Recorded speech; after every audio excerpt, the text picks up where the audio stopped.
J'ai le plaisir de recevoir aujourd'hui François Angiuli, directeur de l'association Paris.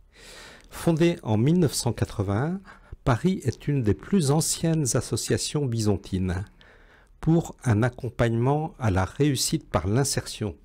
C'est ce qui a donné son nom à cette association qui œuvre dans le quartier de Planoise, dans les domaines de l'accompagnement à la scolarité, l'accompagnement aux familles et l'ouverture culturelle et citoyenne. François, bonjour. Bonjour. Sur le site internet de l'association Paris, on peut lire « Notre engagement répond à des enjeux sociaux et sociétaux forts, dont la construction d'une société plus juste, plus solidaire et plus humaine. » Pouvez-vous nous présenter l'association que vous dirigez et en quoi ces activités répondent-elles à l'engagement que je viens de citer ? Alors, l'association Paris est une association qui a été créée effectivement il y a maintenant plus de 40 ans par des enseignants qui voulaient aider les personnes migrantes à accompagner leurs enfants dans la scolarité, avec cette idée qu'un enfant qui réussit sa scolarité, qui réussit ses études, aura une insertion réussie et donc du coup à un moment donné pour apporter sa communauté et être utile à la société effectivement et aux autres personnes qui rentrent sur le territoire et qui à un moment donné deviennent une valeur supplémentaire, une richesse. Voilà, et donc cette idée de plus humaine, c'est-à-dire comment à un moment donné des gens qui viennent chercher secours, des personnes migrantes qui viennent chercher secours en France, comment à un moment donné ils peuvent être une ressource supplémentaire pour développer des valeurs humanistes et servir le projet national. Comment on fait émerger des talents en fait ? Comment on fait émerger des talents, oui. Pouvez-vous nous citer des exemples de réalisations dont vous êtes particulièrement fiers ? Des réalisations, alors il y a les réalisations de l'association Paris, déjà c'est cette petite association qui est partie au départ de quelques bénévoles. Aujourd'hui c'est une association qui pèse 16 salariés, qui a un impact et une reconnaissance sur tout le territoire, une reconnaissance du politique, une reconnaissance des familles, qui est médiatrice, qui est un peu à toutes les intersections. Donc déjà j'en suis déjà fier, mais je suis fier de cette réalisation qui ne m'appartient pas, mais pour autant, en tant que directeur de cette association, je la fais mienne. Deuxième chose, je dirais que alors des réalisations dont on est fier à l'association Paris, c'est peut-être un clip qu'on a fait il y a maintenant 2 ans sur le quartier de Planoise et sur l'écoquartier. Montrer aujourd'hui que Planoise, dans le cadre du NPRU, porté par la mairie et puis par l'État, fait évoluer finalement un quartier et fait de ce quartier-là un quartier d'innovation sur le plan sociétal, dans le vivre ensemble, avec une volonté réelle de ramener de la mixité sociale et des classes moyennes sur le quartier. Et donc nous, voilà, on a valorisé via la pensée écologiste portée par ce quartier. On s'en est saisi pour faire un clip et un clip de rap avec des enfants. Et le NPRU, vous pouvez nous expliquer l'acronyme ? Alors c'est l'ANRU, c'est l'Agence nationale de la rénovation urbaine qui aujourd'hui pilote le NPRU, donc plan de rénovation urbaine, qui aujourd'hui je crois injecte à hauteur de...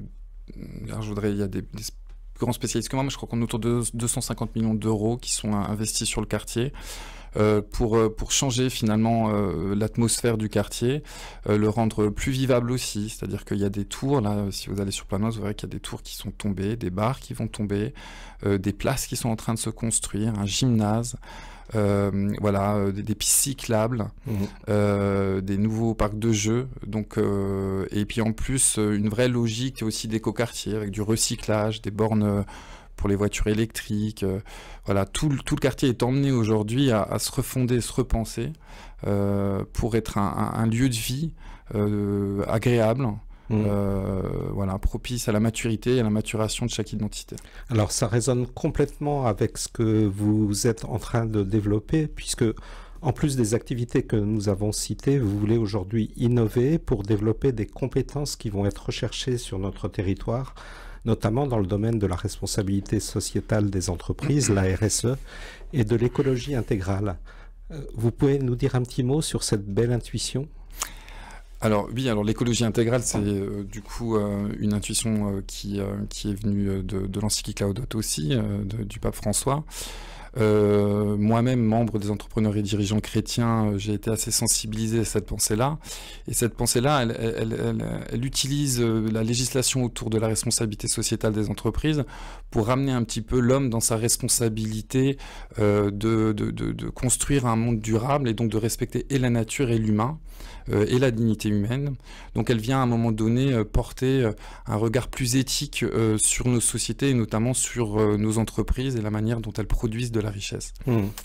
Donc du coup, la portée, c'est de dire à un moment donné aussi comment on porte un quartier et des jeunes de quartier dans cette démarche de responsabilité sociétale des entreprises et comment on en fait des acteurs qui seront en capacité de produire dans les entreprises qui les accueilleront des accompagnements au développement de pensées durables. Donc l'idée aujourd'hui, c'est qu'on s'appuie sur l'éducation au développement durable.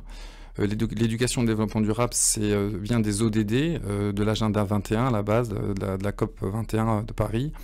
Donc c'est une réflexion sur comment on sensibilise très jeunes, les jeunes, à prendre conscience que le développement durable, c'est la nature évidemment, c'est l'environnement, mais aussi le vivre ensemble, l'accueil des exclus, et comment on fait par des petits ateliers adaptés à chaque âge des mises en condition qui vont permettre de développer des appointances et une intuition chez les jeunes sur ce type de sujet.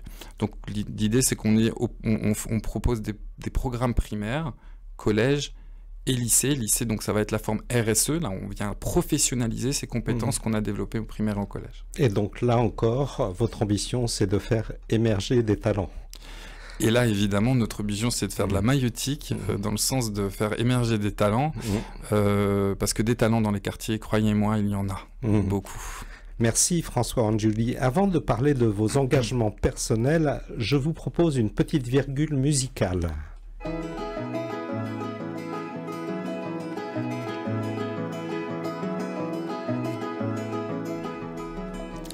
Nous retrouvons François Angiuli, directeur de l'association Paris à Besançon. François, notre émission s'appelle « Un entrepreneur engagé ». Nous avons parlé des engagements portés par cette belle association que vous dirigez, mais maintenant j'aimerais aller à la rencontre de l'homme. Quel a été le chemin qui vous a fait passer d'une formation initiale dans le domaine de l'hôtellerie à la direction d'une structure associative qui œuvre pour la prise en charge globale d'un territoire et de ses habitants ? Finalement, l'inspiration première, quand je suis rentré dans l'hôtellerie, c'était de faire plaisir, plaisir par les métiers de bouche. Donc cette notion de plaisir, elle est fondamentale, et de vivre ensemble et de convivialité. Dans la restauration, ça en fait partie. Donc cette notion de convivialité, cette recherche de la convivialité, finalement, je suis allé la chercher dans le social, parce qu'après un passage dans un palace dans le sud de la France, où je faisais mon stage de BTS, j'ai été pris par une crise de sens.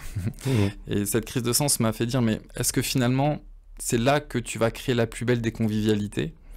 Ou est-ce qu'il faudrait que tu ailles plutôt sur le champ social, là où tu as déjà pratiqué, puisque j'avais créé avec mes collègues une association de quartier quand j'étais jeune, où on s'occupait des jeunes du quartier, on proposait des activités, des sorties, et je me suis dit, tiens, c'est peut-être là plutôt que j'ai envie, moi, de me réaliser.